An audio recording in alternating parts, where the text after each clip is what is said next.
Imagine uma metrópole vibrante, o coração pulsante do comércio no Vale do Jordão, sendo vaporizada em milésimos de segundo por um calor superior à superfície do Sol. Por gerações, a história de Sodoma e Gomorra foi trancada na gaveta dos mitos religiosos. Uma parábola sobre fogo, enxofre e punição divina.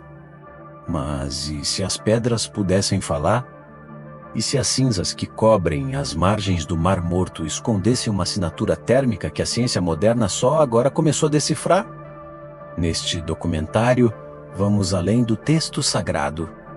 Vamos entrar nas trincheiras arqueológicas de Tal el-Hammam, na Jordânia, para tocar nas evidências de uma catástrofe que a física convencional não consegue explicar. O que aconteceu naquela planície há quase 4.000 anos não foi um incêndio comum, nem um cerco militar. Foi um evento de extinção localizado que transformou cerâmica em vidro e ossos em poeira. Prepare-se para a investigação mais profunda já feita sobre a queda da Cidade do Pecado para entender a queda. Precisamos primeiro entender a ascensão. Tal el-Hammam não era apenas uma vila. Era uma superpotência da Idade do Bronze Médio. Imagine muralhas de tijolos de barro com 10 metros de espessura, protegendo uma elite que vivia em palácios de vários andares. Enquanto o restante do mundo lutava pela subsistência, Sodoma florescia em um oásis de águas termais e solos férteis. O Vale do Jordão era, naquela época, o que o Gênesis descreve como o Jardim do Senhor, mas a prosperidade gerou uma soberba cega. Arqueólogos descobriram que a cidade possuía sistemas de armazenamento de grãos massivos e uma arquitetura que desafiava o tempo. No entanto, essa segurança era ilusória. No auge de seu poder econômico, algo mudou. A Bíblia relata a visita de 3 mensageiros a Abraão, trazendo um aviso que parecia impossível.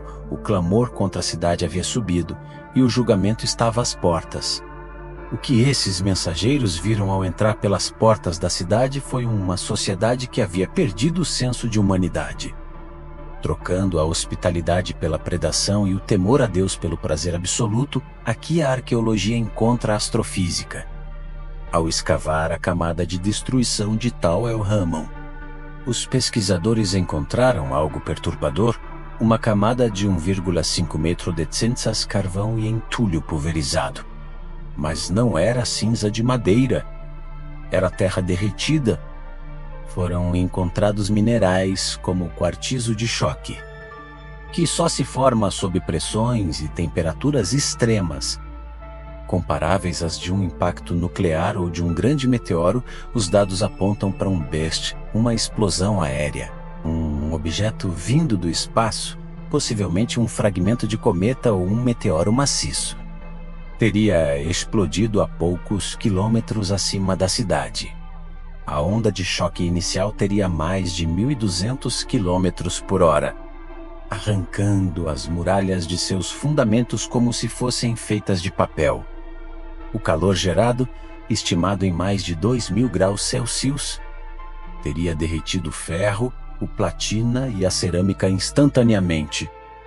Milhares de pessoas não tiveram tempo de correr.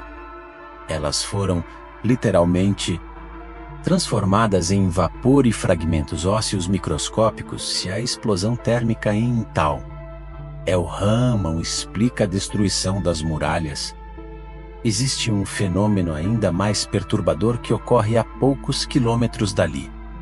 Nas planícies que circundam o Mar Morto, o relato de Gênesis é específico: o Senhor fez chover enxofre e fogo.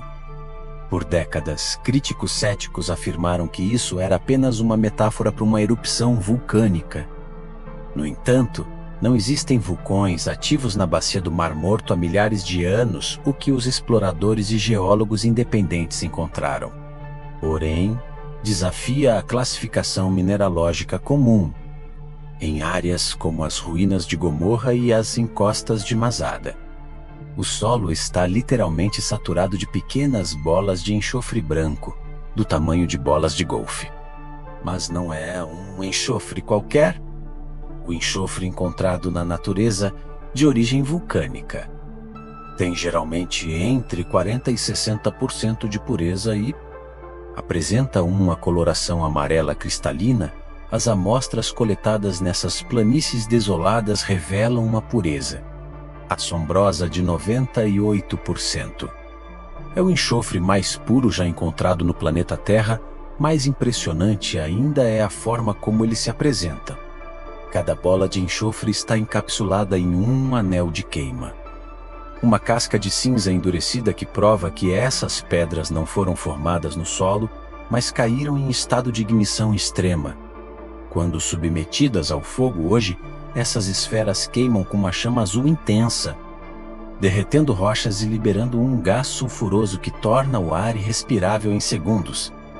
Seriam estas as munições de um bombardeio celestial que a ciência moderna ainda tenta classificar como um evento de chuva de meteoritos de composição rara? Um dos elementos mais icônicos e, ao mesmo tempo, ridicularizados da história de Sodoma é a transformação da mulher de Ló em uma estátua de sal. Para muitos, um toque de folclore. Mas, ao observarmos a química do Mar Morto, a história ganha contornos de um realismo aterrorizante. O Mar Morto possui a maior concentração de sal do mundo, e a região é cercada por formações salinas massivas, como o Monte Sodoma, uma montanha composta inteiramente de salgema. Durante um evento de airburst ou explosão térmica de alta altitude, como o que pulverizou tal El Ramon, a temperatura atinge níveis capazes de vaporizar a água e o sal instantaneamente. Se a mulher de Ló estivesse na rota da onda de choque térmica, ela não teria sido apenas queimada. Ela teria sido revestida e saturada por minerais e cinzas salinas em suspensão na atmosfera superaquecida. Hoje, ao caminhar pelas encostas do Mar Morto, os visitantes se deparam com colunas de sal bizarras, moldadas pela erosão, que os locais chamam de Mulher de Ló. Mas, para além da curiosidade turística, a geologia nos conta que aquela terra foi salgada de tal maneira que nada pôde crescer ali por 7 séculos. A Bíblia diz que a planície se tornou um lugar de urtigas e poços de sal, uma desolação perpétua. Arqueólogos confirmam, após o desastre em Tal El Ramon, a região que era o celeiro do mundo antigo permaneceu um deserto fantasmagórico por 700 anos. O que poderia causar uma esterilidade tão longa, senão uma alteração química profunda no solo provocada por um evento catastrófico de magnitude sem precedentes.